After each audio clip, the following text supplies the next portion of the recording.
Tope and Daniel marriage was a blissful one, filled with love, laughter, and adventure. However, there was one thing that casted a shadow over their happiness. Despite their best efforts, Tope has not been able to conceive a child, and the pressure was mounting. Daniel's family and friends were eager for him to have a child, and they began to pressure him into taking a second wife. Daniel was torn between his love for Tope and the desire to have a child.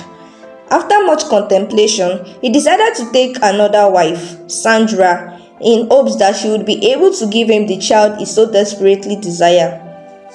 Tope was devastated when Daniel brought Sandra home. She felt betrayed and hurt, and the tension between the two women was palpable.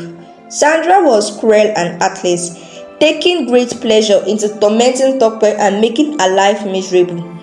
"I am the new wife," Sandra said, looking at Tope with contempt. "You need to obey me and do everything I ask you to do in this house. This is my husband's house, and I am in charge." Tope was shocked and hurt by Sandra's word. She has never been treated like this before, and she didn't know how to react. She tried to ignore Sandra and continue with her daily routine, but Sandra would not let up. Sandra started to maltreat and making Tope life feel miserable in the house. One day, while Tope was cleaning the house, Sandra came into the room and poured a bottle of drink on the floor that Tope has just mopped. Tope looked at Sandra in shock and asked her why she had done that. Sandra and said, "This is my husband's house, and I can do anything I want. What is your job in this house? If not to clean and wash, you are just a barren woman, a witch who cannot even give her husband a child.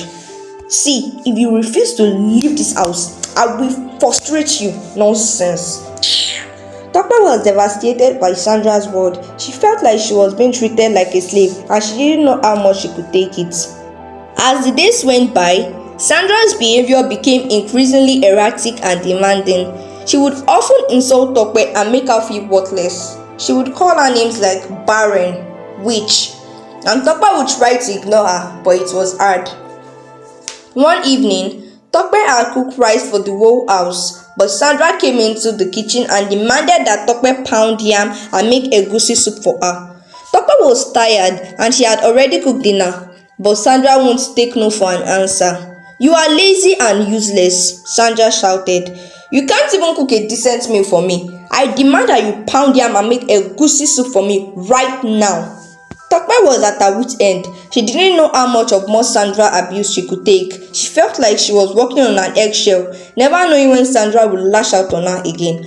But despite the challenges she faced, Tope remained strong and resilient. She continued to take care of the household chores and cook meals for Daniel and Sandra.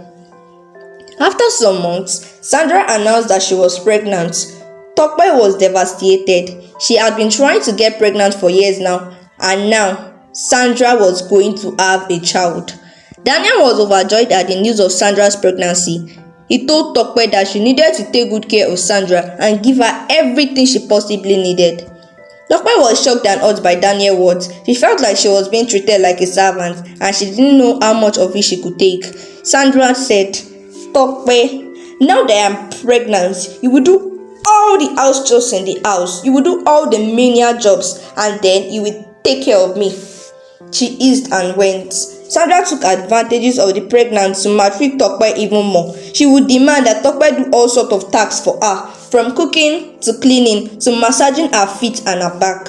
Tope was exhausted and drained. She felt like she was being treated like a slave, and she didn't know how much more of it she could take. But then, something unexpected happened. One day, Daniel was in his workplace and was already prepared for his meeting, but unfortunately, Daniel's meeting was cancelled, so he decided to go home early so he could take care of his pregnant wife Sandra. But back at home, Sandra has already sent Tope to the market to get something for her. When Daniel got home, he was shocked to see Sandra in bed with his security guard. He was shocked and heartbroken. Sandra was ashamed and didn't know what to say. Then the security guard started begging and confessing. "Sorry, sir. It is not my fault. She threatened me and said if I don't obey her, she would fire me.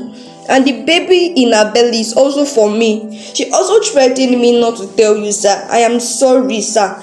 Daniel was so angry and he immediately threw Sandra and the guard out of the house. When Tope got home, Daniel explained everything that happened. Tope was shocked and relieved. She had been living in fear of Sandra's abuse for months, and she was grateful it was finally over. Daniel was filled with regret and remorse. He realized he has made a very big mistake by taking a second wife.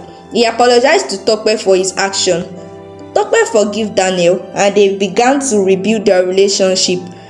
A few months later, Tope discovered that she was pregnant. She was overjoyed and Daniel was thrilled. 9 months later, Tope gave birth to twins, a beautiful baby girl and a bouncing baby boy. Daniel and Tope were overjoyed at the arrival of their twins. They had been waiting for this moment for so long, and now they are finally blessed with their children. As they welcomed their twins into the world, Daniel realized that he had been blind to the love and devotion that Tope had always shown him. He realized that he made a big mistake by taking a second wife, and he was grateful that Tope had forgiven him.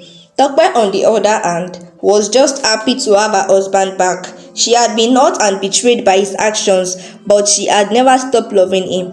She was happy that they could start afresh and build a happy life together with their twins. As they settled into their new life as a family, Daniel made sure to shower Tope with love and attention. He apologized again for his mistake and promised to always cherish and support her.